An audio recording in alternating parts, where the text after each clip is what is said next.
가정의 달을 맞이하면서 우리가 첫 주일은 어린이 주일로 지켰고, 두 번째 주일은 어버이 주일로 지켰고, 세 번째 주일은 부부 주일로 지켰습니다. 오늘 이제 네 번째 주일을 맞이했는데, 이 모든 관계가 또 하나님의 은혜 안에서 평안하고 행복한 가정을 이루기 위해서 특별히 기억할 것은 사랑일 것입니다. 오늘 사도 요한은 하나님은 사랑이라 그렇게 말했는데, 우리가 사람의 사랑으로 사람을 사랑하는 것, 그것도 대단한 일이지만 그는 언제나 변화될 수밖에 없습니다. 왜냐하면 인간 자체가 변화무쌍하기 때문에 그런. 예수 그리스도는 어제나 오늘이나 영원토록 동일하시니라. 그러나 인간은 한결같지가 않아요. 어린아이가 태어나서 생로병사의 과정을 거쳐서 세상을 떠날 때까지 우리 한순간도 가만히 있지 않고 외모도 변하고 마음도 변하고 생각도 바뀌고 모든 삶이 조석변이다. 다 변화의 과정을 거칩니다. 그래서 늘 우리가 기쁨으로 어떤 모임을 시작하지만 그게 끝까지 그렇게 마무리될지 알 수가 없어요. 우리 늘 감정의 변화가 기복이 심하기 때문에 감정 조절이 잘 안 되고 기분 변동이 심해가지고 이게 늘 업앤다운을 한단 말이에요.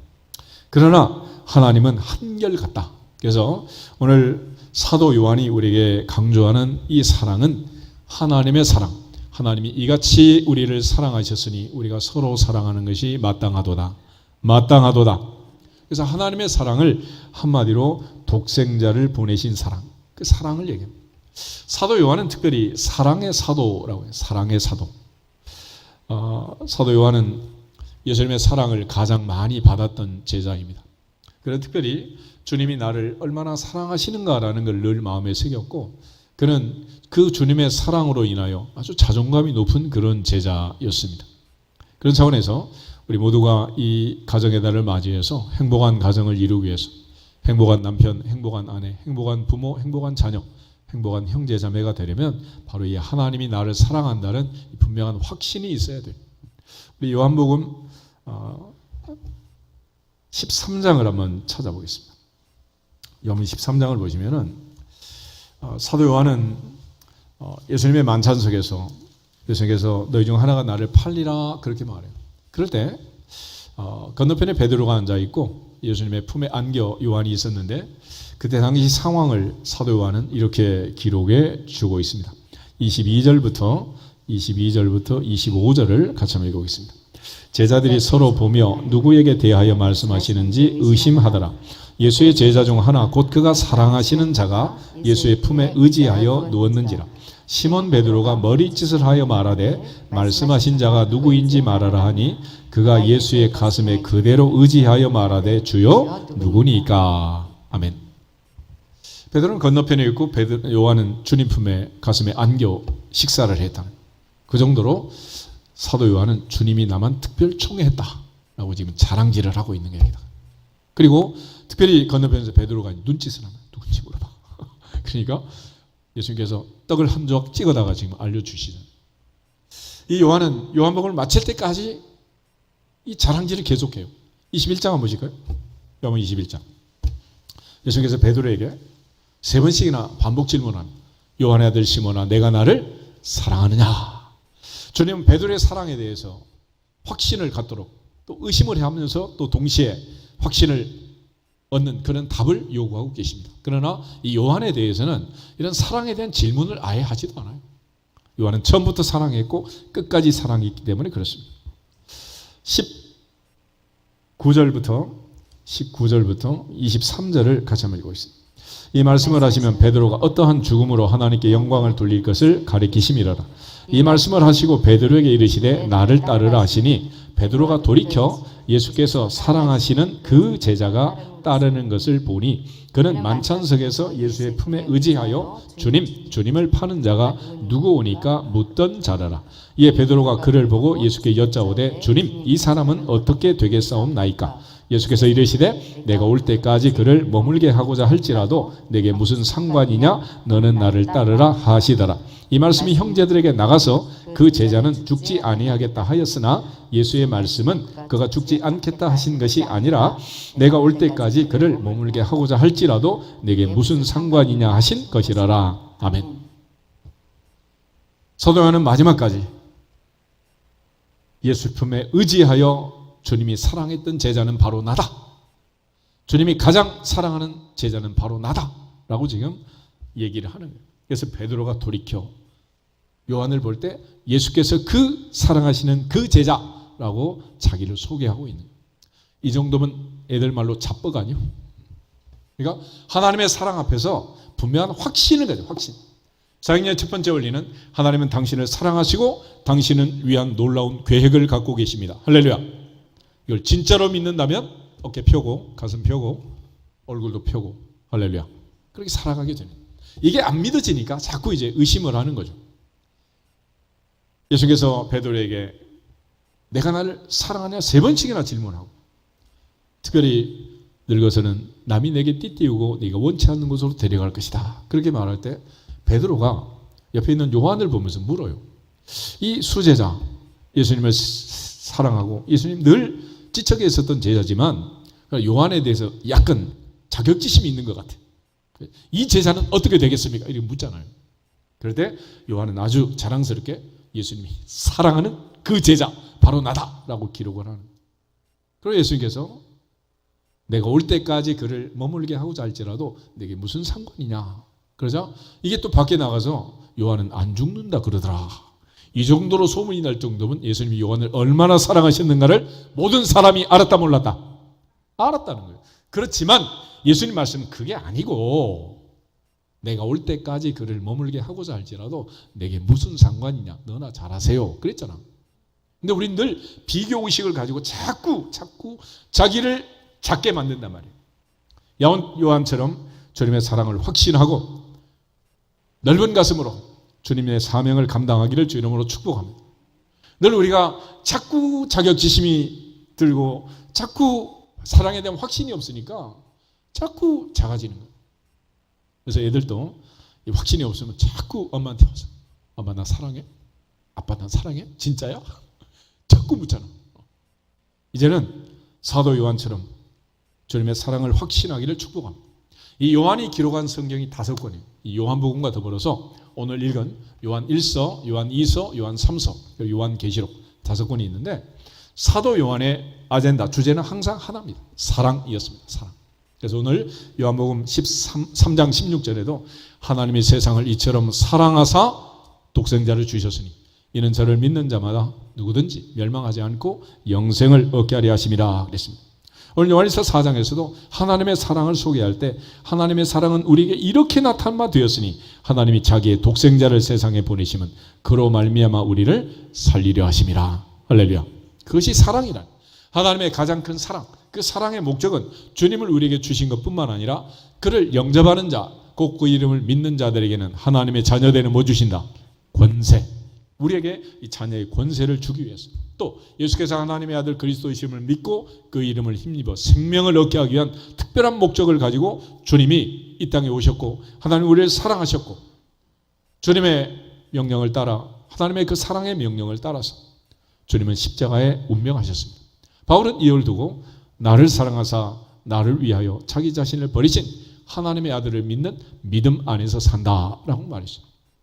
결국 바울의 고백도 고린도 13장 사랑장을 기록할 정도로 사랑의 빛 외에는 누구에게도 어떤 빛도 지지 말아라. 주님은 나를 사랑하시고 나를 위하여 십자가에 죽으셨다. 그래서 바울도 주님의 사랑에 대한 확신이 충만했던 그런 제자였습니다. 바로 사도 바울은 그런 하나님의 사랑을 깨달았기 때문에 죽음을 앞에 두고 목숨을 다할 때까지 선한 싸움을 쓰고 달려갈 길을 마칠 때까지 주에서 받은 사명 곧 은혜의 복음을 증거하면서 자기 생명도 귀하게 여기지 않았다라고 고백하고 있는 거예요. 오늘 특별히 모든 가정들이 하나님이 나를 얼마나 사랑하시는가를 깨닫는 이 사랑으로부터 그 사랑을 깨달아야만 그 사랑을 확신해야만 그렇게 확신하는 남편이 아내를 사랑할 수 있고 그렇게 깨달은 아내가 남편을 사랑할 수 있고 이 사랑을 깨달은 부모가 자녀를 그렇게 사랑으로 양육할 수 있고 이 사랑을 깨달은 자녀들이 또 부모를 사랑할 수 있고 이렇게 하나님이 우리를 사랑하신 이 사랑을 깨달은 형제자매가 서로 사랑하는 것이 못마땅하지 않고 마땅하고 합리적이고 옳다라고 인정하면서 사랑하며 살게 되는 것입니다. 오늘 사도 요한이 말한 이 사랑은 헬라어로 아가페라고 아가페. 헬라어는 사랑에 대한 표현이 여러 가지가 있는데 대표적으로 세상 사람들이 많이 쓰는 단어는 에로스라는 에로티시즘이란 말 들어보셨죠? 육체적 사랑, 육감적인 사랑, 성적 사랑. 스크린에 나오는 주인공들이 끌어안고 뽀뽀하고 뭐 포옹하는 이런 사랑. 그게 이제 모습으로 볼 때는 아주 사랑스러운 것 같지만 그게 잘못하면 장미꽃의 포옹, 선인장의 포옹이 될 수 있어. 안으면 안을수록 더 아프다. 그런데 주님의 사랑은 그런 육체적 사랑을 얘기하는 게 아닙니다. 또 하나의 사랑은 그 필로스라는 말, 필로스, 필리아라는 단어인데, 필하모니 뭐 이런 말도 있잖아요. 필이란 말은 우정을 얘기합니다. 우정. 미국은 필라델피아라는 도시, 필라델피아는 형제 사랑이라는 뜻입니다. 필은 사랑이고 아델푸스라는 말은 형제라는. 그래서 필라델피아는 형제 사랑 그런 의미를 가진 도시인데, 이 필리아라는 두 번째 사랑을 표현한 단어가 있습니다. 예수님께서 베드로에게 네가 나를 사랑하느냐라고 아가페라는 단어를 쓰는데 베드로는 이 필리아라는 단어로 자꾸 대답을 합니다. 그래서 마지막에 예수님께서 네가 그렇게 나를 사랑하느냐. 그래서 마지막에 예수님께서도 필리아라는 단어로 네가 나를 사랑하느냐 물어요. 베드로는 끝까지 필리아라는 단어를 사랑합니다. 그러니까 무조건적인 그 사랑에 보답할 만큼 나는 그런 제자가 못 됩니다.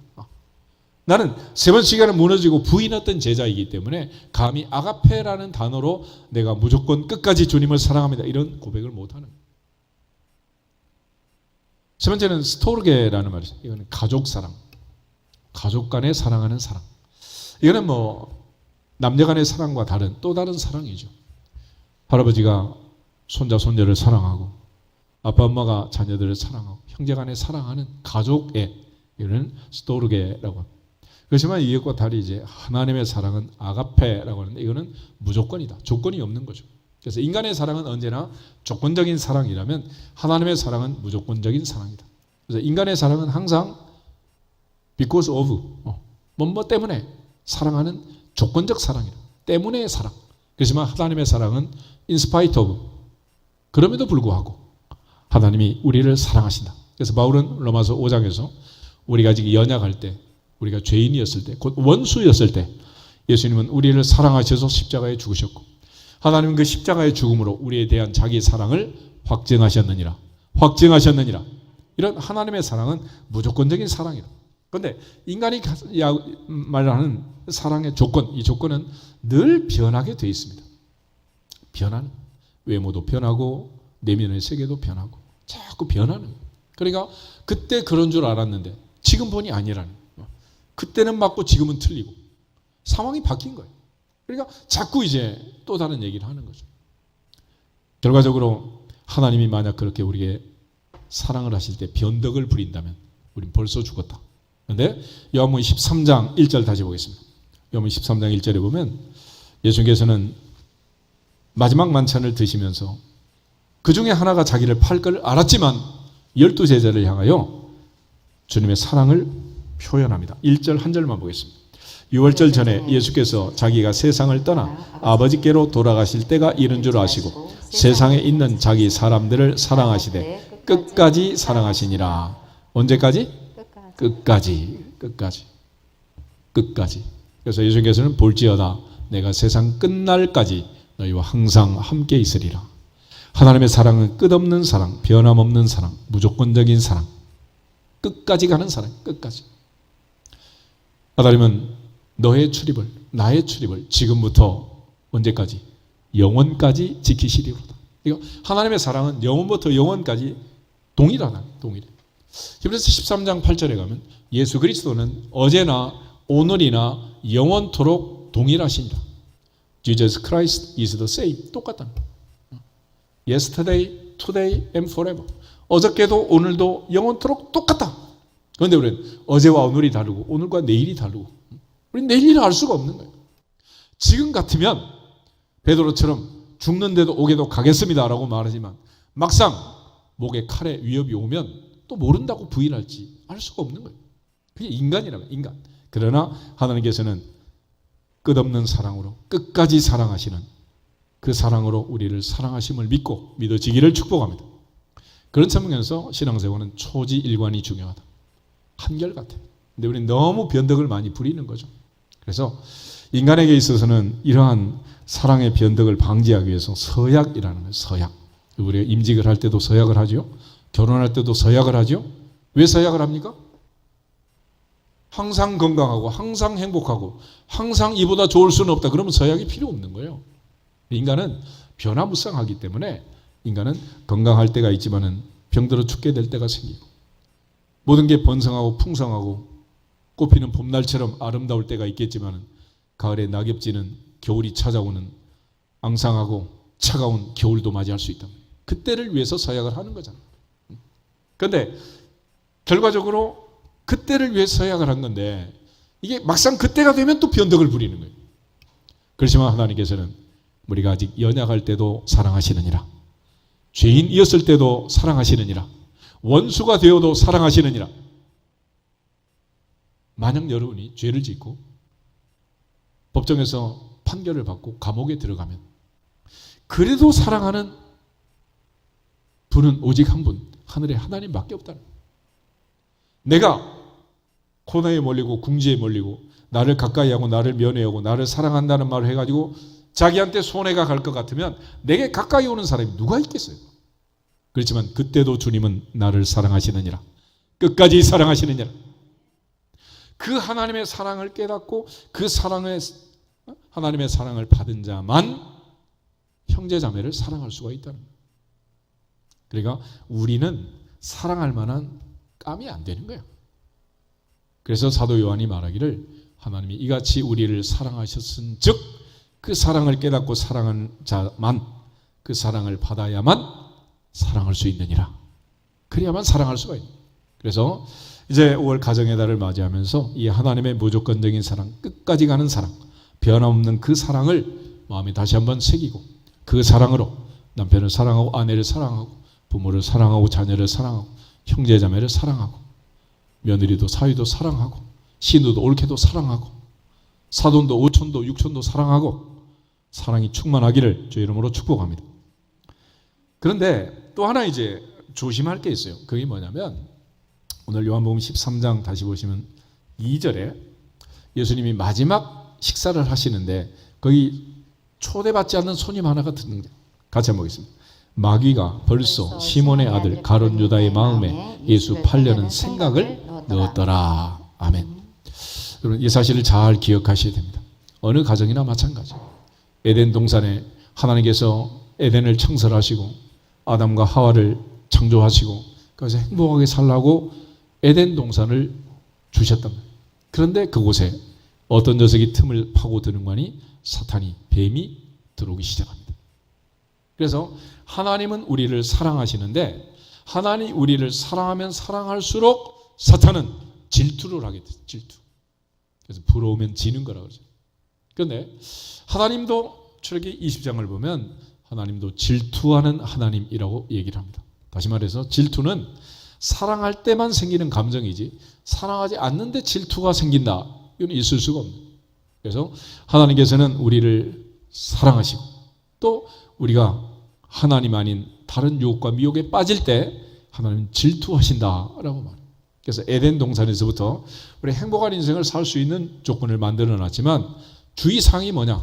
바로 사탄이란 녀석이 에덴에서부터 예수님의 밥상머리까지 항상 초대받지 않는 녀석이 들어와 있다는 거예요. 여러분 여행을 가고 쇼핑을 가고 식사를 하고 외식을 하고 준비하려고 차를 타면 남편보다 아내보다 더 먼저 이 녀석이 타 있다는 사실을 기억하셔야 됩니다. 그걸 모르니까 자꾸 싸우는 거예요. 그래서 욥의 아내처럼 어리석게 하나님을 욕하고 죽어라 그랬어. 누구한테 그랬어요? 남편한테. 그 남편 죽으면 그래 꼴 좋겠다 그래. 그게 말이 되겠어요 이게? 그런데 우리는 그것도 모르고 죽기 살기로 싸우는 거야. 원하든 원치 않든 의도했든 의도하지 않았든 결과는 누구 편을 드는 거예요? 누구 편을 드는 거예요? 욥기 1장 2장에 하나님과 욥이 내기를 하는 거나 마찬가지야. 게임을 하는 거죠. 하나님은 나는 욥을 믿는다. 욥은 절대로 나를 부인하지 않는다. 그런데 사탄은 욥이 재산이 없어지면 마음이 달라질 텐데요. 자식들이 죽으면 몸이 달라질 텐데요. 자식보다 자기 몸이 아프면 뭐 마음이 달라지겠죠. 이러면서 계속 공격을 하잖아요. 그런데 거기다 대고 남편에게 하나님을 욕하고 죽어라 그랬어요. 돕는 배필로 만든 그 아내가 그렇게 말한다면 이 말이 되겠어요, 이게? 그런데 왜 이런 일이 벌어지느냐? 사탄은 보이지 않아요. 보이지 않는 적이야. 여러분 잘 기억하셔야 됩니다. 보이지 않는 손님이, 초대받지 않는 손님이 항상 에덴 동산에서부터 어느 자리나 낄 자리 안 낄 자리 모르고 다 끼고 있다고. 누가복음 4장을 한번 보실까요? 누가복음을 보면 마태복음 4장도 마찬가지고 예수께서 세례 받으시고 하늘에서 하나님의 음성이 들립니다. 이는 내 사랑하는 아들이요 내 기뻐하는 자라. 그러면서 하나님의 음성이 들리는데 예수께서 이제 성령 충만함을 받고 광야로 기도하러 가십니다. 그런데 또 따라붙는 녀석이 있어.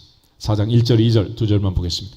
예수께서 성령의 충만함을 입어 요단강에서 돌아오사 광야에서 40일 동안 성령에게 이끌리시며 마귀에게 시험을 받으시되 이 모든 날에 아무것도 잡수시지 아니하시니 날수가 다함에 줄이신지라. 아멘. 광야에까지 누가 따라왔다고? 마귀가 따라왔어요. 아니 예수님 기도하신다는데 그 자리에 왜 오냐고 왜 지가. 이 성령이 충만한 예수님을 왜 따라붙냐고 말이에요. 그래서 초대교회도 보면 그 성령 충만한 교회가 매일 구제를 하는데 과부들을 통해서 원망이 터지기 시작합니다. 우리가 하나님 앞에서 신앙생활하는 이 모든 자리에 항상 초대받지 않는 손님이 있다는 사실을 잊어버리면 안 됩니다. 태초의 제사, 가인과 아벨의 제사가 있었잖아요. 그 제사 자리에서 가인으로 하여금 분노하게 하고 동생을 때려 죽이도록 그렇게 만든 녀석. 그게 누굽니까? 그게 바로 사탄이야.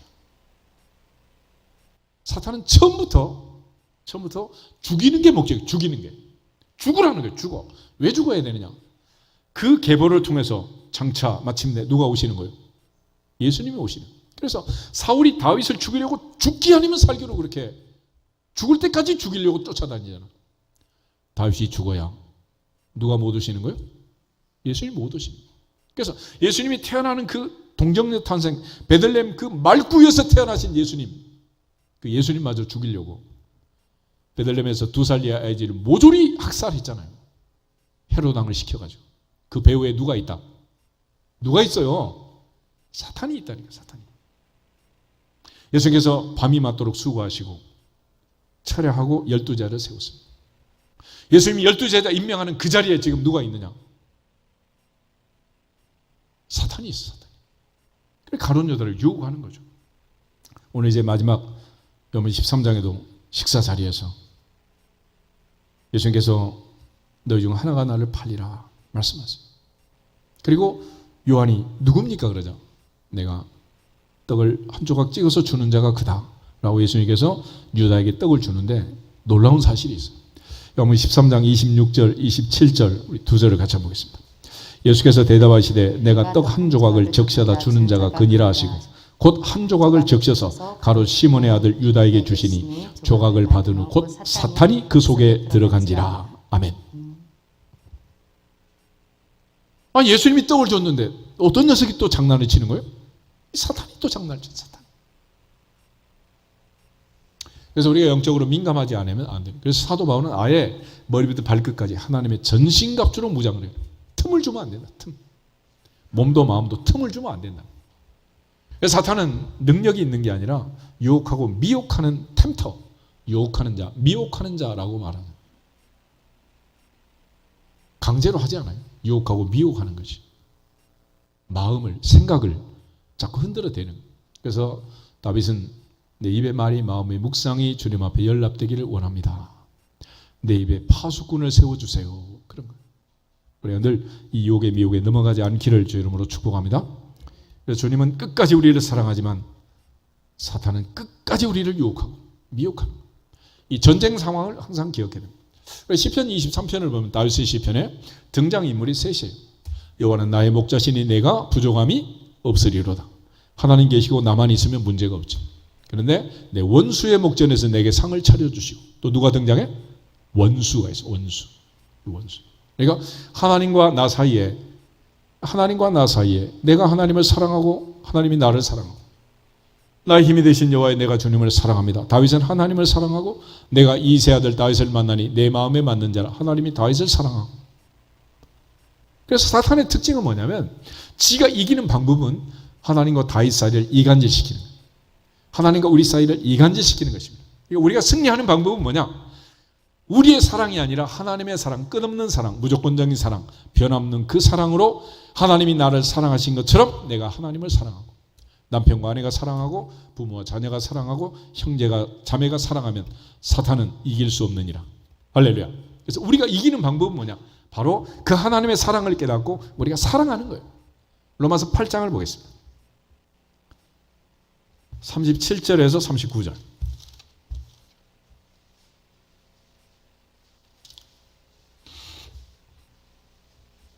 37절부터 39절 가져오겠습니다. 그러나 이 모든 일에 우리를 사랑하신 이로 말미암아 우리가 넉넉히 이기느니라.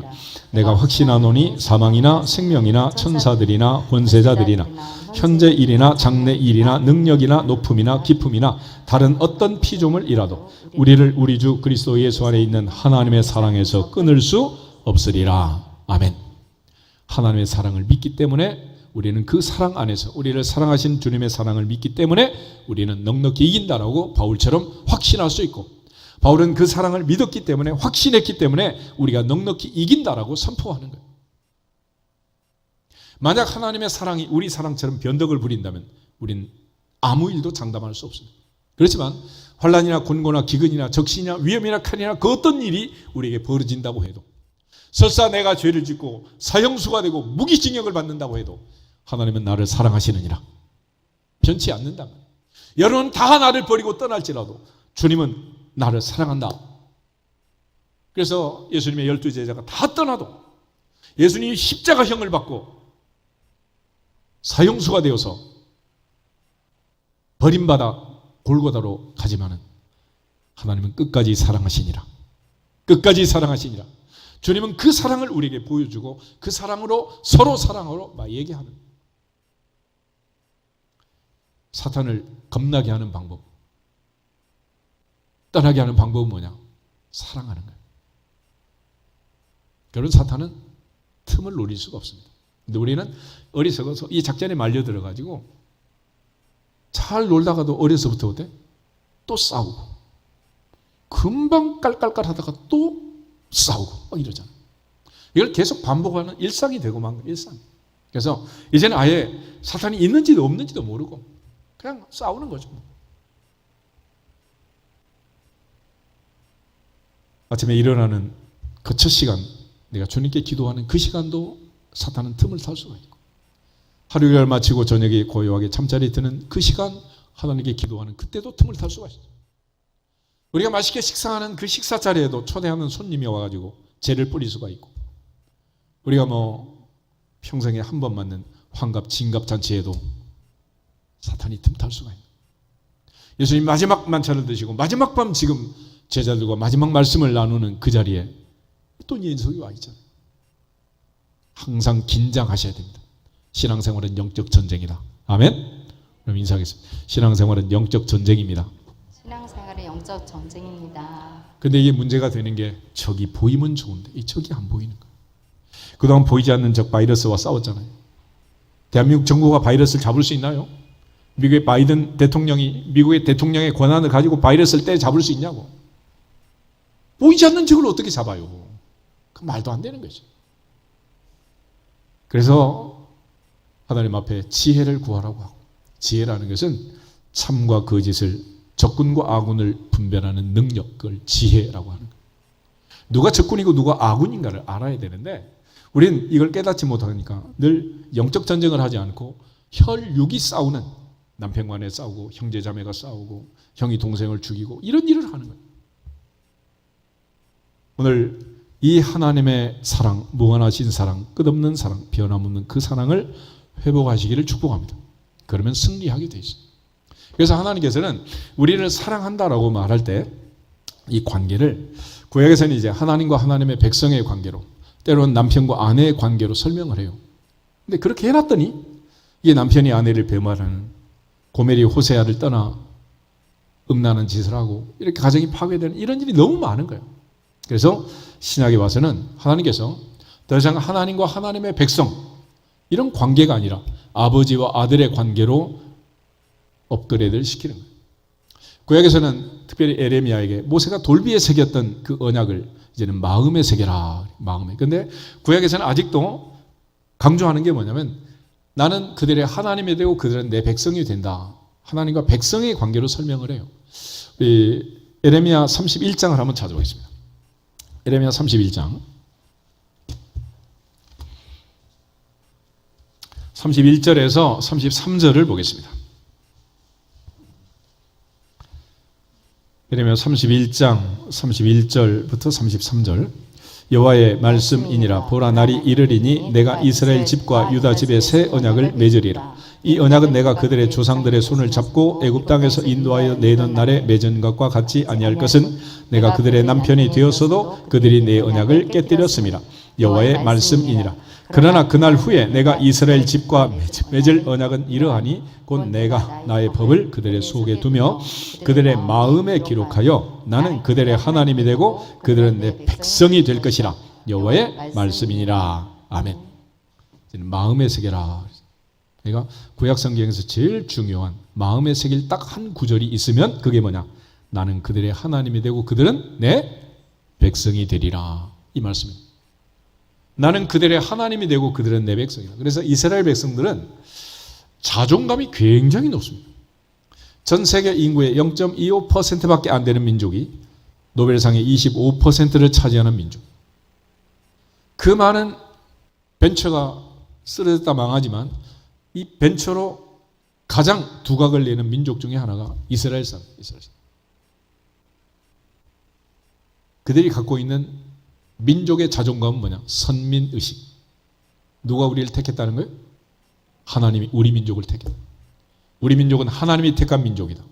천지를 창조하신 그 하나님이 우리 민족을 선택했다. 그래서 이스라엘 사람들은 세상의 중심은 이스라엘이고 이스라엘 중심은 예루살렘이고 예루살렘의 중심은 성전이다. 그래서 그들은 태어나려면 이스라엘 민족으로 태어나고 남자로 태어나라. 이런 얘기를 할 정도로 그 사람들은 선민의식이에요. 선민의식. 그런데 그 선민의식 그것만 가지고 그들은 다른 민족을 배척하고 다른 민족을 비난하고 결과적으로는 그들은 디아스포라가 되어서 흩어진 민족이 되고 맙니다.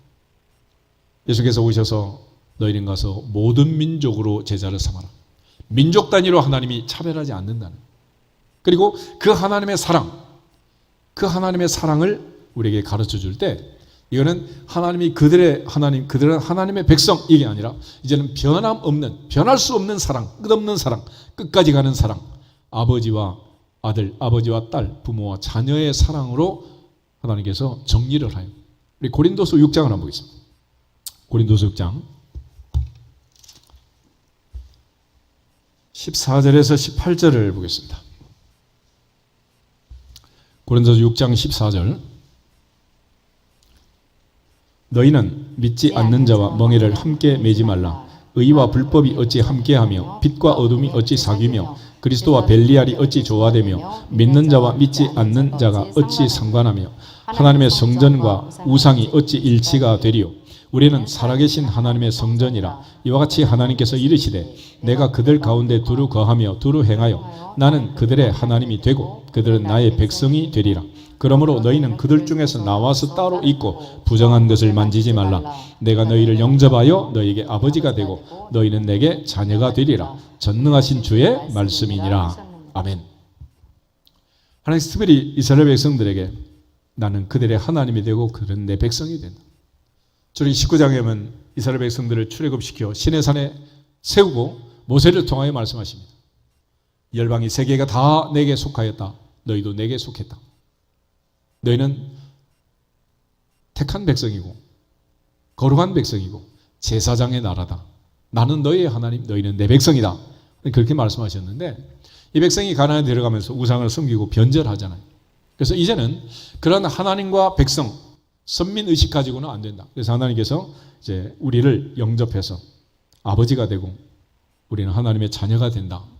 나는 너희 아버지고 너희는 내 자녀다라고 말씀을 하시는 거예요. 여러분, 자식이라는 것은 관계를 끊을 수가 있습니까? 없습니까? 부부는 등 돌리면 지구 한 바퀴 그러잖아. 자식은 죽어도 이걸 지울 수가 없는 거예요. 요즘은 죽은 다음에라도 묘를 파가지고 DNA 검사를 하냐, 친자 확인을. 이제는 그 누구도 부인할 수 없는, 아무리 세월이 지나도 변하지 않는 관계는 부모와 자녀, 아버지와 아들, 아버지와 딸의 관계다. 그 관계로 하나님께서 우리와 하나님의 관계를 설정하는 거예요. 그래서 하나님이 나를 사랑한다 라는 그 말 하지 않아도 하나님이 우리 아버지고 우리가 하나님의 자녀다 라는 말 속에는 변할 수 없는, 끊을 수 없는, 세상에 그 어떤 것도 끊을 수 없는 사랑이 강물처럼 흐르고 있느니라. 할렐루야. 사랑이야, 사랑. 그러니까 그 사랑을 지금 얘기하는 거죠. 그래서 요한복음 1장에 가면 영접하는 자, 곧 그들의 이름을 믿는 자들에게는 하나님의 자녀되는 뭐 주신다? 권세 그랬잖아요. 권세. 예수님 이 땅에 오셔서 우리에게 바로 그걸 가르쳐 주신, 너희는 이렇게 기도하라. 하늘에 계신 우리 아버지요. 우리 아버지 앞에 기도하는, 아버지 앞에. 또 우리는 전능하사 천지를 만드신 하나님을 믿는 게 아니고 하나님 아버지를 믿는 거예요. 아버지. 아멘. 그 아버지라는 말 자체가 너무 중요해요. 그래서 홍길동이가 아니면서 아버지를 아버지라고 부르지 못하는 인구가 너무 많은 거예요. 그런데 그 아버지를 아버지라고 부르는 것은 어떻게 해야 부를 수 있느냐? 우리 자녀들을 기르면 너 아빠라고 해? 엄마라고 해? 그래가지고 하는 건 아니잖아요. 애들이 가르쳐주지 않아도. 이거는 뭔가 하나님이 준 태초의 깨달음으로 이렇게 생긴 분이 아빠고 엄마다 라고 믿고 따르는 거잖아요. 애들 크면서 엄마한테 혼나면 혹시 엄마 아닐지 몰라 그러고 유전자 검사로 뛰어가든가? 그러지 않잖아요. 왜 그러겠어? 마찬가지로 하나님이 우리 아버지라는 사실은 우리가 객관적 증거를 가지고 과학적 데이터를 가지고 하는 게 아니라 하나님의 성령께서 태초부터 내 속에 생기를 집어넣고 내 육체를 살게 하시고 내 영혼에 생기를 집어넣어 생명이 되게 하신 그 성령께서 가르쳐준 진리, 그게 바로 하나님이 아빠라는 아빠. 로마서 8장을 보겠습니다.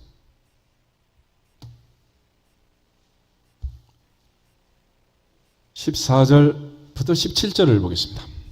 14절. 무릇 하나님의 영으로 인도함을 받는 사람은 곧 하나님의 아들이라. 너희는 다시 무서워하는 종의 영을 받지 아니하고 양자의 영을 받았으므로 우리가 아빠 아버지라고 부르짖느니라. 성령이 친히 우리의 영과 더불어 우리가 하나님의 자녀인 것을 증언하시나니 자녀이면 또한 상속자 곧 하나님의 상속자요 그리스도와 함께한 상속자니 우리가 그와 함께 영광을 받기 위하여 고난도 함께 받아야 할 것이니라. 아멘. 우리가 하나님의 자녀라는 중요한 두 가지 증거를 바울은 여기서 얘기합니다. 첫째는 입을 열어 아빠라고 부르진 아빠. 그러니까 하나님 앞에 예배드리면서 하나님 아버지, 예수님처럼 아바 파더, 아빠라고 얘기가 안 나오면 이건 가짜인 거예요. 같이 한번 따라해요. 하나님 아버지. 이게 잘 안 되시면 그냥 집에 계세요. 괜찮아. 예수님께서 12살 때부터 내가 내 아버지의 집에 있어야 할 줄을 모르셨습니까? 그러죠. 내가 아버지의 아들이고 하나님이 아빠라는 사실은 누가 알려준 거예요? 성령께서. 그리고 더 큰 증거는 상속자라는 겁니다. 상속자. 여러분 믿든 곱든 아무리 뭐 호적을 파내니 어쩌니 해봤자 지울 수 없는 관계. 그거는 부자 간의 관계이고 내가 죽은 후에 재산을 상속하든 부채를 상속하든 누가 상속하는 거예요? 내 아들 내 딸이 상속하는 거예요. 그래서 이 부자 간의 관계로 설명하는 이유는 결국 천국에 가는 것도 어떤 권세로 가냐? 자녀의 권세로 가는 거예요. 하루 일과가 끝나고 여러분 집에 들어오면 옆집 아들이 들어와요? 내 아들이 들어와요? 전교 1등이 들어와요? 전교 꼴찌라도 내 아들이 들어와요? 미스 코리아처럼 이쁜 애가 들어와요? 무달이라도 내 딸이 들어와요? 그래서 천국 가는 거는 행위나 외모나 눈에 보이는 세상의 스펙으로 가는 게 아니고 오직 자녀의 권세로 가느니라. 자녀의 권세로 가느니라. 그래서 천국에 가면 하나님이 우리 아버지, 우리가 하나님의 아들이라는 언약이 완성이 되는 거예요. 그래서 계시록 21장, 22장에 가면 하나님 우리 아버지, 우리가 하나님의 자녀. 드디어 우리의 눈에 눈물을 닦아주시고 마음의 상처를 씻어주시고 더 이상 사망도 고통도 질병도 병마도 없는 그 천국에서 아빠가 기다리고 있단 말이에요. 그래서 여러분이 살다가 힘들고 어려우면 아빠라고 찾아가는 집이 뭐야? 친정집 아니야. 왜 그렇게 합니까? 내가 아무리 파산을 했다고 해도, 내가 아무리 무너지고 세상 말로 망했다고 해도 아빠는 나를 사랑한다. 믿으니까 가는 거 아니겠어요? 오늘 그 하나님이 우리를 사랑하신 그 언약을 성경은 기록해 주고 있습니다. 그래서 언약의 본질은 뭐냐? 하나님은 나를 사랑하시고 나는 하나님을 사랑하는 건데, 그걸 표현할 때 구약에서는 나는 그들의 하나님, 그들은 내 백성이다. 이제 신약에서는 나는 너희 아버지가 되고 너희는 내 뭐다? 자녀다라고 말해요. 자녀.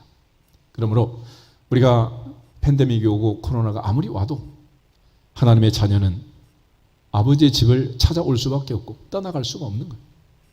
만약에 이런 일이 벌어지고 이렇게 뭐 교회 몇 년 안 나갔다고 이제 안 나가는 게 편하고 좋다, 그리고 끝난다면 그거는 문제가 있는 거죠. 본질적 관계에 문제가 있는 거예요. 하나님 우리 아버지고 우리 하나님의 자녀라는 이 분명한 언약의 본질, 사랑을 회복하기를 주 이름으로 축복합니다. 그래서 이제 성경을 보면 하나님의 아들이면서 동시에 아브라함의 자손, 다윗의 자손인 사람이 있어요. 구약에서는 하나님께서 모든 사람을 너희는 내 백성, 나는 너희의 하나님이라고 말했는데, 갑자기 하나님께서 어느 한 사람에게 너는 내 아들이다, 나는 네 아버지다 라고 말한 사람이 있어요. 솔로몬이라는 사람, 솔로몬. 사무엘하 7장을 보겠습니다. 사무엘하 7장을 보시면 다윗이 하나님의 성전을 짓겠습니다 라는 고백을 나단을 통해서 하게 됩니다. 그때 하나님께서 나단을 통해서 네가 내 집을 짓겠느냐? 내가 네 집을 지어주겠다. 그래서 11절 끝에 가면 여호와가 너를 위하여 집을 짓고 그랬습니다. 다윗은 하나님 앞에 집을 짓겠습니다. 다윗이 말한 집은 템플, 성전이었는데, 하나님께서 다윗에게 너를 위하여 집을 짓겠다 말한 집은 왕조, 다이나시티였습니다. 하나님께서 그 다윗에게 성전 건축을 원하는 그 다윗에게 왕조를 만들어주겠다고 말을 해요. 그러면서 너는 피를 너무 많이 흘려 안 되지만 내가 네 아들을 통해서 왕조를 만들고 내가 그의 아버지가 되겠다라고 약속하는 거죠. 12절부터 16절을 같이 한번 읽겠습니다. 내 수완이 차서 내 조상들과 함께 누울 때 내가 내 몸에서 날 내 씨를 내 뒤에 세워 그의 나라를 견고하게 하리라. 그는 내 이름을 위하여 집을 건축할 것이요 나는 그의 나라 왕위를 영원히 견고하게 하리라. 나는 그에게 아버지가 되고 그는 내게 아들이 되리니 그가 만일 죄를 범하면 내가 사람의 매와 인생의 채찍으로 징계하려니와 내가 내 앞에서 물러나게 한 사울에게서 내 은총을 빼앗은 것처럼 그에게서는 빼앗지는 아니하리라. 내 집과 내 나라가 내 앞에서 영원히 보존되고 내 왕위가 영원히 견고하리라 하셨다 하라. 아멘. 우리 14절에 나는 그에게 뭐가 되고? 아버지가 되고 그는 내게 뭐가 되고? 아들이 되고. 아들이 되고. 그래서 하나님의 아들이면서 아브라함과 다윗의 자손, 다윗의 아들이면서 하나님의 아들인 구약의 유일한 사람을 솔로몬이라고 해요. 이 솔로몬이 한 일이 뭐냐, 바로 성전 건축. 그런데 하나님의 아들이면서 다윗의 아들로 다윗의 자손으로 오신 예수님이 하신 일이 바로 성전 건축이에요. 요한복음 2장을 보겠습니다. 요한복음 2장을 보시면 예수께서 이 땅에 오셨을 때 유대인들과 논쟁을 많이 하셨습니다. 내 아버지 집을 장사하는 집으로 만들지 말라. 그러면서 하나님이 아버지라는 것을 강조해요. 16절에 내 아버지의 집이라는 말을 씁니다. 그럴 때 유대인들이 성질이 나가지고 18절에 이렇게 물어요. 예수께 말하기를 내가 이런 일을 행하니 무슨 표적을 우리에게 보이겠느냐라고 말했습니다. 그때 주님이 하신 말씀인데 19절에서 22절을 보겠습니다. 19절 예수께서 대답하여 이르시되 너희가 이 성전을 헐라 내가 사흘 동안에 일으키리라.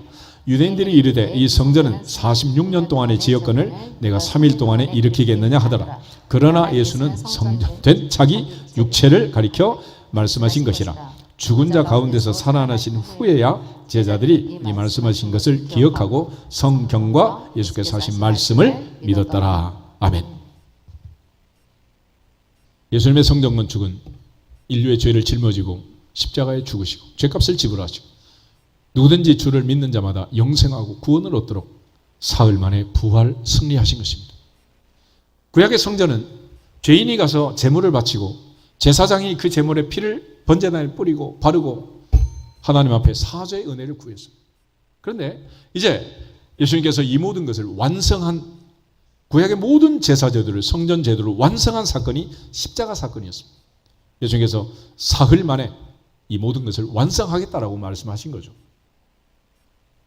그런 차원에서 예수님 세례 받으실 때 변화선이 기도하실 때 하늘에서 음성이 들려요. 이는 내 사랑하는 아들이요 내 기뻐하는 자다. 예수님이 하나님의 아들이라고 말합니다. 마태는 마태복음 1장 1절에 아브라함과 다윗의 자손 예수 그리스도의 세계라 그랬습니다. 마가는 마가복음 1장 1절에서 하나님의 아들 예수 그리스도의 세계를 얘기합니다. 결국 예수님께서는 아브라함과 다윗의 자손으로 오셨지만 또 하나님의 아들로 오셨고 주님이 하신 일은 십자가로 성전 건축을 완성합니다. 구약의 솔로몬은 그런 의미에서 성전을 지었지만 하나님의 아들이라고 말했지만 이 성전을 완성하신 분은 예수님이셨다. 그럼 예수님께서는 왜 이렇게 성전을 사모하고 또 간절히 열망했느냐? 요한이 기록한 요한계시록 21장 21절 22절에 보면 하늘에 올라가서 천사가 요한을 가이드를 해요. 그때 그가 제일 보고 싶은 게 하나 있었는데 이 땅에 예수님 계실 때 46년 동안 지은 헤롯 성전, 이 아름다움을 제자들이 늘 얘기를 했잖아요. 그래서 천국의 성전은 얼마나 아름다울까라는 생각을 했는데 그곳에는 그가 생각하던 건물로서의 성전은 없었습니다. 그리고 그가 진짜 성전을 보게 돼요. 계시록 21장 21절 22절 한번 보겠습니다. 요한계시록 21장 21절 22절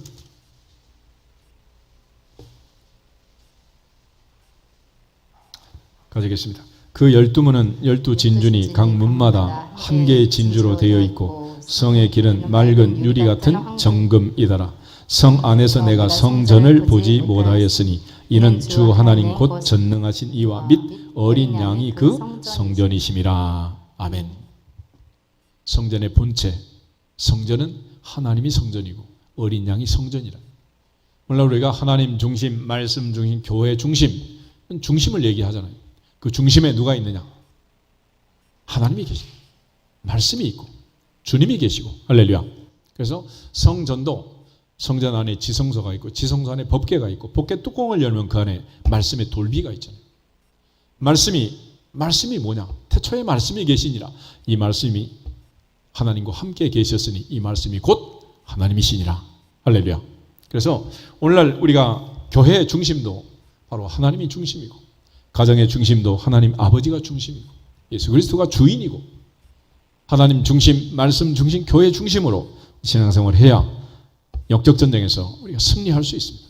그래서 하나님의 아들이면서 다윗의 아들인 솔로몬이 성전을 지은 것처럼 하나님의 아들이요 아브라함과 다윗의 자손인 예수님이 성전을 지은 것처럼 문제는 이제 우리가 그래서 우리는 믿음 안에서 아브라함과 함께 복을 받고 믿음의 조상 아브라함의 자손이 되었고 하나님을 성령께서 역사하심으로 오늘도 하늘에 계신 우리 아버지라고 기도했잖아요. 하나님의 아빠라면서 잊어버렸어. 그냥 해본 거예요. 그러면 하나님의 아들이고 아브라함과 함께 복을 받는 다윗의 자손이 되었으면 우리도 해야 할 일이 뭐야? 성전 건축. 몰랐어? 또 부담돼? 건축하는 거 알아갈 거야? 건축하는 거 하면 방법을 알려드릴게요. 고린도전서 3장을 보세요. 고린도전서 3장. 우리의 성전 건축은 어떻게 하는 건지 16절 17절. 고린도전서 3장 16절 17절 두 절 보겠습니다. 너희는 너희가 하나님의 성전인 것과 하나님의 성령이 너희 안에 계시는 것을 알지 못하느냐? 누구든지 하나님의 성전을 더럽히면 하나님이 그 사람을 멸하시리라. 하나님의 성전은 거룩하니 너희도 그러하니라. 아멘. 하나님의 성전을 건축하는 우리의 사명은 우리의 몸을 어떻게? 거룩하게 해라. 구별되게 해라. 너희 몸은 그냥 몸이 아니다. 하나님의 성령이 거하는 성령의 전이다. 성전이다. 거룩해야 한다. 할렐루야. 6장 19절 20절 한번 보겠습니다. 6장 19절 20절. 19절. 너희 몸은 너희가 하나님께로부터 받은 바 너희 가운데 계신 성령의 전인 줄을 알지 못하느냐. 너희는 너희 자신의 것이 아니라 값으로 산 것이 되었으니 그런즉 너희 몸으로 하나님께 영광을 돌리라. 아멘. 하나님의 성전을 짓는 또 하나의 방법은 우리 몸으로 하나님께 뭐하라고? 영광을 돌려라. 너희 몸을 거룩하게 할지니라. 너희 몸으로 하나님께 영광을 돌리라. 아멘. 그래서 언제까지 해야 되느냐? 주님 오실 때까지 하라. 다시 데살로니가 전서 5장을 한번 보겠습니다. 데살로니가 전서 5장 23절 24절. 데살로니가 전서 5장 23절 24절 두 절 보겠습니다. 평강의 하나님이 친히 너희를 온전히 거룩하게 하시고 또 너희의 온 영과 혼과 몸이 우리 주 예수 그리스도께서 강림하실 때에 흠 없게 보존되기를 원하노라. 너희를 부르신 이는 미쁘시니 그간 또한 이루시리라. 아멘. 그래서 우리의 몸과 마음을 온 영과 혼과 몸을 주님 오실 때까지 흠 없게 거룩하게 하나님께 영광을 돌리는 이 몸을 만들어야 한다. 그래서 베드로가 말하기를 누가 말하려면 하나님의 말씀을 하는 것처럼 누가 봉사하면 하나님이 공급하시는 힘으로 하는 것처럼 하라. 이는 범사에 예수 그리스도로 말미암아 하나님이 영광을 받으시게 하렴이라. 너희 몸으로 하나님께 영광을 돌리라. 아멘. 그래서 이제 우리가 솔로몬이 하나님의 아들로 다윗의 아들로 성전을 지은 것처럼 예수님께서 하나님의 아들로 그리고 아브라함과 다윗의 자손으로 오셔서 십자가로 죽음과 부활로 성전을 지은 것처럼 이제 그 사랑과 은혜를 받아 우리가 하나님의 자녀의 권세를 가지고 하나님의 아버지라 부르며 성령이 역사하심으로 아빠 아버지라고 부르면서 신앙생활하고 믿음의 조상 아브라함과 함께 복을 받는 아브라함의 자손이 되었으니 성전을 건축해야 하느니라. 그것은 너희 몸을 거룩하게 하고 너희 몸 안에 계신 성령을 기쁘게 하고 너희 몸이 항상 하나님의 은혜로 충만하도록 흠 없게 보존되기를 원하노라. 할렐루야. 이게 우리가 할 일이에요. 그래서 올 가정의 달을 맞이하면서 모든 가정들이 이 주님의 사랑으로 하나님의 사랑으로 아버지의 자녀의 권세를 가지고 하나님의 충만하신 그 은혜로 성령의 충만함을 따라 사랑이 충만하고 은혜가 충만한 가정으로 회복되기를 주님의 이름으로 축복합니다. 그것이 우리가 할 일인 것이. 그러니까 그 하나님의 사랑을 깨닫지 못하면 뭘 가지고 할 수 있겠어요? 예수님께서 우리에게 말씀하신 지상 계명과 지상 명령이 있습니다. 그것은 예배와 교제와 양육과 사역 이 일들을 위해서 하나님 사랑, 이웃 사랑 너희는 가서 모든 족속으로 제자를 삼아 아버지와 아들과 성령의 이름으로 세례를 주고 내가 너희의 분반 모든 것을 가르쳐 지키게 하라 그랬는데 하나님께서 열방을 향해 모든 민족을 향해 그렇게 말씀하신 것은 하나님은 사랑이시기 때문이다. 하나님은 사랑이시다. 하나님은 사랑하기 때문에 그렇다는 거예요. 오늘 사도 바울이 깨달은 것처럼 나를 사랑하사 나를 위해 자기 자신을 버리신 하나님의 아들 예수 그리스도를 믿는 믿음 안에서 승리하기를 주 이름으로 축복합니다. 동시에 이제 우리가 하나님을 사랑한다는 것, 주님께서 말씀하신 서로 사랑하는 것, 하나님이 이처럼 우리를 사랑하시니 서로 사랑하는 것이 마땅하다. 할렐루야. 이 마땅한 사랑을 하는 가장 중요한 마지막 포인트는 어디 있느냐? 우리가 주님의 계명을 지키는 거예요. 그런데 이 계명을 억지로 할 수 없이 무거운 짐을 지고 지킨다는 것은 그건 가짜다. 그래서 진짜로 주님의 사랑을 받고 주님의 사랑을 나누고 베푼다는 것은 그건 자연스럽게 되는 거지 억지로 되는 게 아니라. 요한일서 4장을 같이 읽고 기도하겠습니다. 요한일서 4장 20절부터 5장 3절까지를 보겠습니다. 요한일서 4장 20절. 누구든지 하나님을 사랑하노라 하고 그 형제를 미워하면 이는 거짓말하는 자니 보는 바 그 형제를 사랑하지 아니하는 자는 보지 못하는 바 하나님을 사랑할 수 없느니라. 우리가 이 계명을 주께 받았나니 하나님을 사랑하는 자는 또한 그 형제를 사랑할지니라. 예수께서 그리스도이심을 믿는 자마다 하나님께로부터 난 자니 또한 낳으신 이를 사랑하는 자마다 그에게서 난 자를 사랑하느니라. 우리가 하나님을 사랑하고 그의 계명들을 지킬 때에 이로써 우리가 하나님의 자녀를 사랑하는 줄을 아느니라. 하나님을 사랑하는 것은 이것이니 우리가 그의 계명들을 지키는 것이라. 그의 계명들은 무거운 것이 아니로다. 아멘. 하나님 사랑, 이웃 사랑, 서로 사랑. 마지막 주신 세 계명은 내가 너희를 사랑한 것 같이 너희도 서로 어떻게 해라? 사랑해라. 하나님이 이같이 이처럼 우리를 사랑하셨으니 서로 사랑하는 것이 마땅하도다. 할렐루야. 이것이 바로 마지막 주님이 주신 결론. 그런데 이 사랑이 하나님을 사랑한다면, 그게 진짜라면 눈에 보이는 형제를 사랑하는 것은 쉽다 어렵다? 쉽다 어렵다? 어려워? 그럼 가짜는 거야. 하나님이 우리를 사랑하시고 십자가 지고 죽으신 그 주님의 사랑이 나를 살린 줄 믿는다면 십자가의 사랑을, 십자가를 지고 가는 이 사랑의 길은 가볍다, 무겁지 않다는 거야. 오늘 주님의 그 사랑 내가 받았으니, 그 주님의 사랑 나를 위하여 이 땅에서 죽기까지 순종하시며 내게 베풀어 주셨으니 그 사랑으로 서로 사랑하는 일이 무겁지 않도록, 서로 사랑하는 일이 신나고 즐겁고 행복하도록 내가 너희를 사랑한 같이 너희도 서로 사랑하라 하신 주님의 계명을 지키는 것은 어려운 일이 아니라, 무거운 일이 아니라 마땅한 일이잖아. 근데 이게 자꾸 못마땅하고 무겁고 힘이 드는 거는 그동안 우리가 이 사랑을 깨닫지 못하고 관계없이 살았기 때문에 그런 거예요. 이제는 주님께서 우리에게 말씀하신 마지막 거룩한 몸으로 서로 사랑하는 성령 충만한 그 삶을 살아내므로써 하나님께 영광을 돌릴 수 있기를 주님의 이름으로 축복합니다. 가정을 회복하는 것도 하나님의 사랑이고, 부부가, 형제자매가, 교회가 회복되는 것도 이 사랑입니다. 결국 하나님이 우리를 사랑하셨음을 깨닫지 못하는 자들은 사랑할 수 없어요. 눈에 보이는 형제도 사랑하지 않는 자가 어떻게 보이지 않는 하나님을 사랑할 수가 있겠어요? 오늘 우리에게 말씀하신 주님의 이 사랑, 나를 향한 사랑 다시 한번 깨닫고, 주님이 나를 연약할 때, 원수였을 때, 죄인이었을 때 용서하시고 사랑하신 그 사랑으로 남편을 사랑하고 아내를 사랑하고 자녀를 사랑하고 부모를 사랑하고 형제자매를 사랑하는 주인공들이 되시기를 주님의 이름으로 축복합니다. 나같이 주 예수 그리스도의 이름으로 서로 사랑할지어다 선포하고 기도하겠습니다. 주 예수 그리스도의 이름으로 서로 사랑할지어다.